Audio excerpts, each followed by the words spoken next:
Sebelumnya, Assalamualaikum warahmatullahi wabarakatuh. Perkenalkan, nama saya Muhammad Cliffidensyah dari kelas peternakan C, NPM 21407011101. Di sini saya akan mempresentasikan hasil resume dari 3 video yang sudah diberikan, metabolisme dan ekologi mikroba.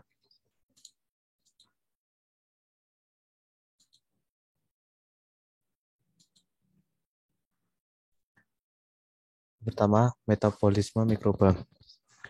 Definisi dari metabolisme sendiri adalah semua reaksi dan juga biologi yang terjadi di dalam sel.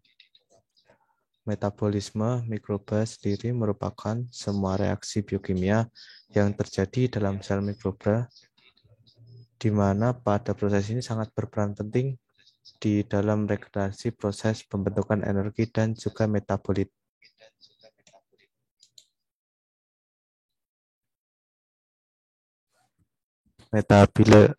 Metabolisme mikroba sendiri melibatkan dua reaksi, yaitu reaksi katabolisme atau merupakan degradasi atau bisa disebut dengan proses penguraian yang mengubah molekul yang berbentuk besar menjadi molekul yang berbentuk kecil dengan menghasilkan sebuah energi. Yang kedua ialah reaksi anabolisme. Anabolisme sendiri merupakan menggabungkan semua molekul-molekul kecil menjadi molekul yang lebih besar. Pada proses ini, anabolisme memiliki kebalikan dari katabolisme.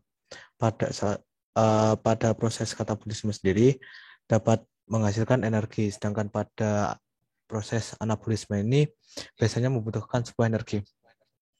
Metabolit sendiri adalah suatu senyawa yang dihasilkan dari reaksi metabolisme.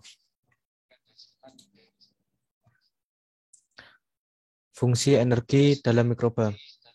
Energi sangat dibutuhkan oleh mikroba karena mikroba melakukan banyak sekali kegiatan.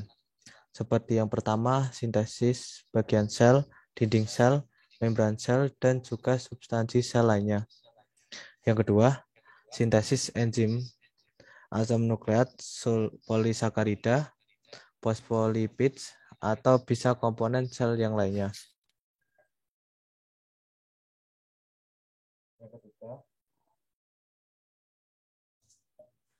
Yang ketiga, mempertahankan kondisi sel secara optimal dan memperbaiki bagian-bagian sel yang rusak.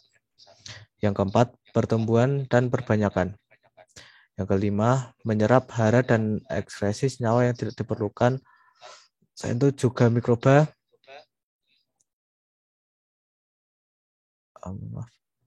membutuhkan energi untuk pergerakan atau motilitas.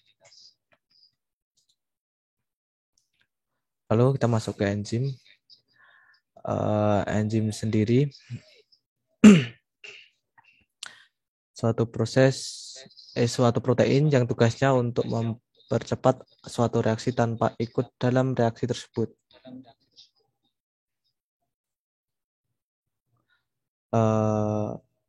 Yang pertama, kofaktor enzim. Kofaktor adalah sebuah komponen enzim yang bukan sebuah protein. Kofaktor sendiri berupa dari molekul organik kecil yang disebut dengan koenzim dan molekul anorganik. Koenzim yang terikat sangat kuat secara kovalen pada protein disebut dengan gugus prostetik.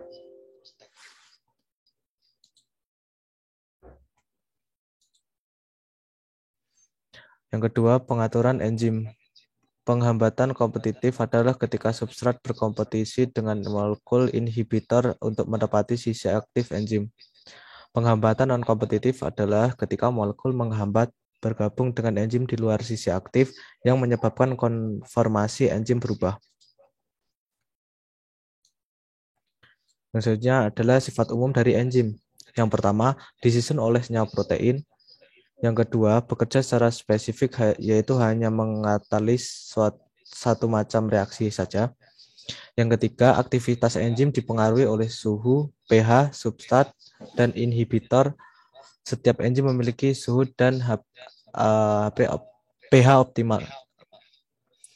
Yang terakhir, enzim memiliki sifat allosentrik, yaitu mampu berkaitan dengan inhibitor ataupun aktivator. Yang selanjutnya ialah mekanisme kerja dari enzim itu sendiri.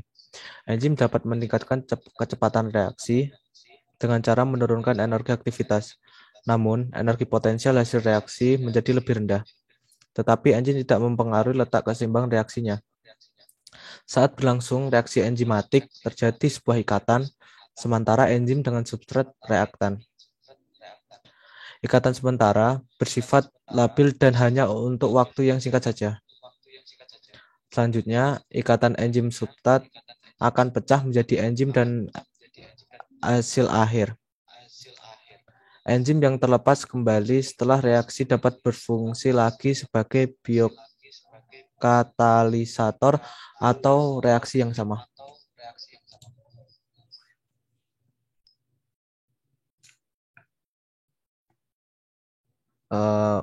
Selanjutnya ialah penggolongan enzim berdasar tempat bekerjanya. Di sini ada dua, yaitu endoenzim dan exoenzim.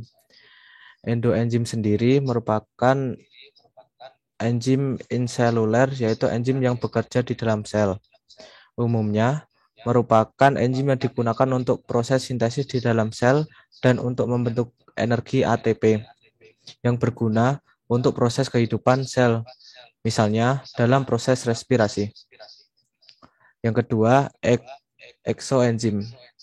Exoenzim sendiri bisa disebut juga dengan enzim ekstraseluler, yaitu enzim yang bekerja di luar sel. Umumnya berfungsi untuk mencernakan substrat secara hidrolisis untuk dijadikan molekul yang lebih sederhana dengan berat molekul lebih rendah sehingga dapat masuk melewati membran sel.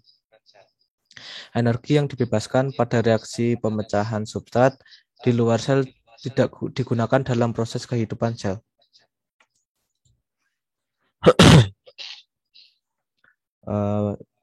Faktor-faktor yang mempengaruhi reaksi enzimatik itu yang pertama ada substrat atau reaktan, yang kedua adalah suhu, yang ketiga adalah keasaman atau pH, yang terakhir penghambat enzim atau inhibitor.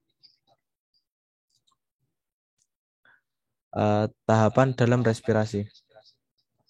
Yang pertama, glikolisis. Pada tahapan ini, glukosa akan diubah menjadi asam prifurat. Tahap kedua, didekarboksilasi.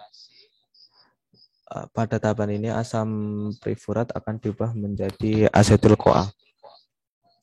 Yang ketiga, tahap ketiga, yaitu siklus Krebs. Setelah asam pirufat diubah menjadi asetil-CoA, maka asetil-CoA akan dirubah menjadi NADH melalui tahap 3 yaitu siklus Krebs. Yang terakhir tahap 4 atau rantai pernafasan. Pada tahap ini NADH akan diubah menjadi ATP melalui dua proses, yaitu proses elektron akseptor dan juga fosforylasi oksidasi. Terakhir tahapan dalam respirasi.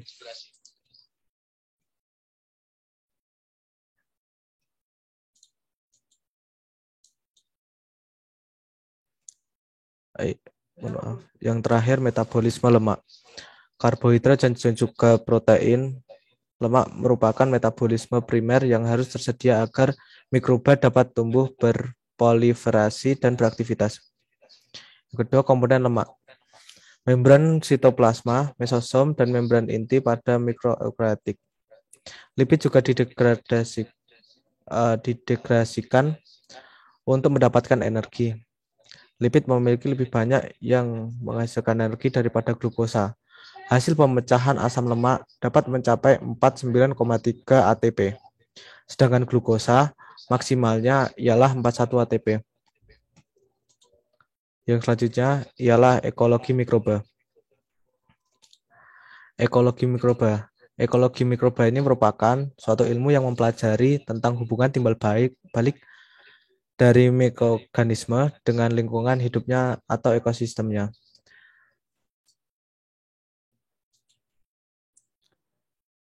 Selanjutnya ekologi mikroba. Ekosistem dalam ekologi mikroba dapat berupa sistem mikro dan sistem makro. Secara umum, setiap sistem memiliki ciri-ciri yaitu adanya dinamik populasi, keanekaragaman, mekanisme adaptasi, dan adanya hubungan antar organisme yang ada di dalam sistem tersebut. Contohnya yaitu tanah sebagai suatu sistem, memiliki anggota komunitas yang tersusun dari sebuah populasi mikroba yaitu bakteri, Actinomycetes, virus, hamir, dan protozoa.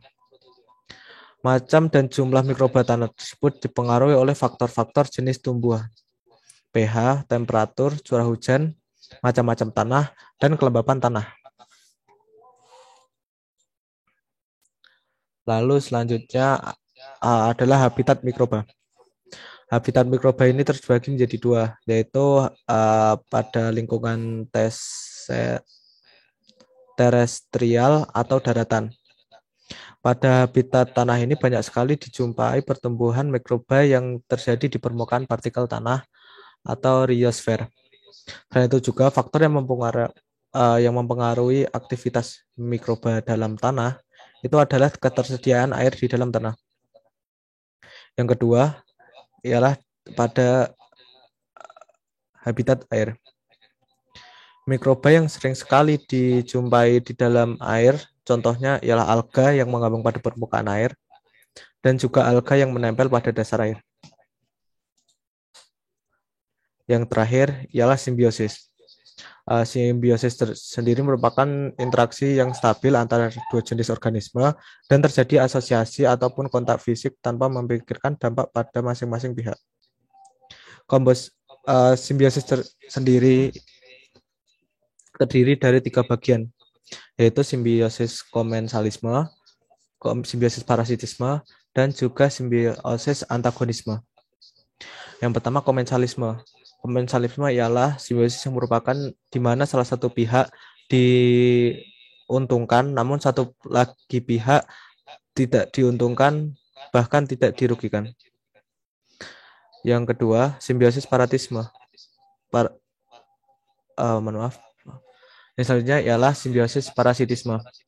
Simbiosis parasitisme ialah hubungan antara dua belah pihak, namun satu pihak merasa diuntungkan, namun pihak lain dirugikan karena mengambil makanan inangnya. Yang terakhir ialah simbiosis antagonisme. Simbiosis antagonisme ini ialah simbiosis interaksi antagonis, penghambat atau bahkan menghentikan pertumbuhan dari satu organisme terhadap yang lainnya. Mungkin itu saja dari saya. Jika ada salah kata, mohon dimaafkan. Assalamualaikum warahmatullahi wabarakatuh.